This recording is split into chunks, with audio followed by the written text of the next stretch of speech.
রাধে রাধে, আমি সঙ্গীতা। আমার নতুন একটা ভিডিওতে সকলকে ওয়েলকাম জানাই। কেমন আছেন সবাই? আমার ভিডিও কেমন লাগে? যদি ভালো লাগে তাহলে একটা লাইক আর কমেন্ট করে জানাবেন। আর হ্যাঁ, সাবস্ক্রাইব করতে অবশ্যই ভুলবেন না, যাতে আমার ভিডিও কোনো ঝামেলায় ছাড়া আপনার কাছে পৌঁছে যায়। চলুন তাহলে আজকের ভিডিও শুরু করা যাক। তো দিনটা ছিল টিচার্স ডে।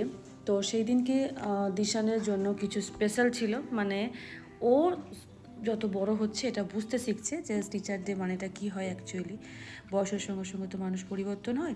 তো এখানে কিছু কলম নিয়ে এসেছিলাম ওর 4-5 জন সুইমিং স্যারের জন্য। আর অন্য সেখানে তো আমরা ক্যাশ দিয়ে দিয়েছিলাম। সেটা একটা সবাই বড় করে একটা আয়োজন করেছিল। প্যাকিংটা ও নিজেই করেছিল।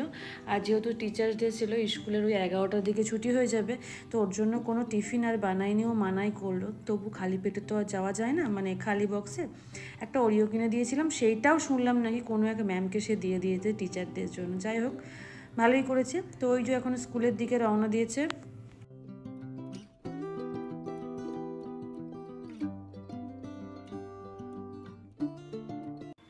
কিছু নিয়ম স্কুলের এখনও পাল্টায়নি, দেখে বেশ ভালোই লাগে। ওই যে কালারিং ড্রেস পরাটা, ওরা এখন স্টুডেন্ট, বাট ওরা এখন ক্লাস নেবে। তো ওকে দিয়ে চলে এসেছি। চলুন বাড়িতে কিছু ফুল তুলে নিই। গাছগুলো না টবের মধ্যে একদম হচ্ছিল না, ওই জন্য মাটিতেই গেড়ে দিয়েছি। দেখা যাক, ভবিষ্যতে যদি অসুবিধা হয় তখন তুলে নেওয়া যাবে। এখন তো কিছু ফুল নিয়ে নিই, ফুলগুলো এখন তুলে নিচ্ছে। এখন বেশ পেতে ভরাই মোটামুটি ফুল হচ্ছে।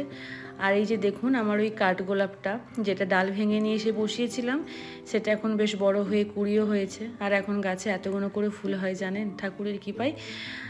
তার জন্য আর ফুল কিনতে হয় না। তারপরে এটা বিকেলের দিকে চলে এসেছিলাম আমরা সুইমিং ক্লাসে। ওই গিফটগুলো দেওয়ার ছিল। এই দিনও সচরাচর আসে না, ও সায়েন্স পড়া থাকে, কিন্তু যেহেতু টিচার্স ডে ছিল আর ওনারা খুব করে আসতে বলছিলেন, তার জন্য ওকে নিয়ে গিয়েছিলাম।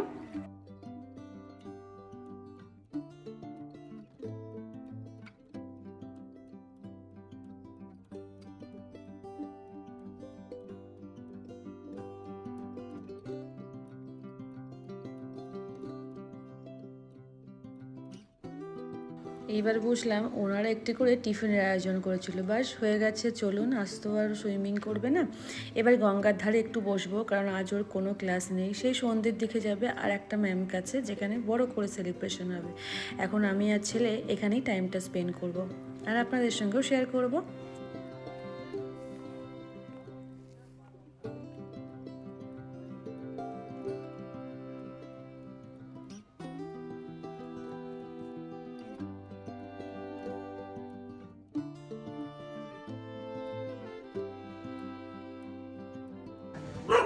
এটা নিয়ে দ্বিতীয়বার আসলাম এখানে। এই ঘাটটাতে তো আসি না আমরা, কিন্তু এটা বসার জায়গাটা অনেকটা ভালো আছে। বসার জন্য মারপিট করতে হবে না। এটা একদম পিছনটা অনেক সিঁড়ি, আর সামনে অনেক সিঁড়ি।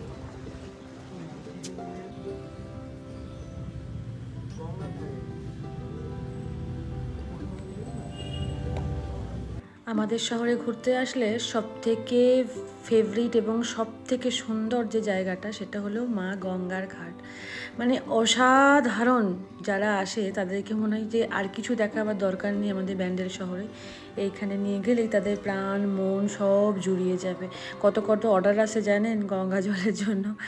যাই হোক, তো আজকের ভিডিও এই পর্যন্তই। সবাই ভালো থাকবেন, সুস্থ থাকবেন। দেখা হচ্ছে নতুন একটা ভিডিওতে। কেমন লাগলো অবশ্যই জানাবেন দিশানের টিচার্স ডে।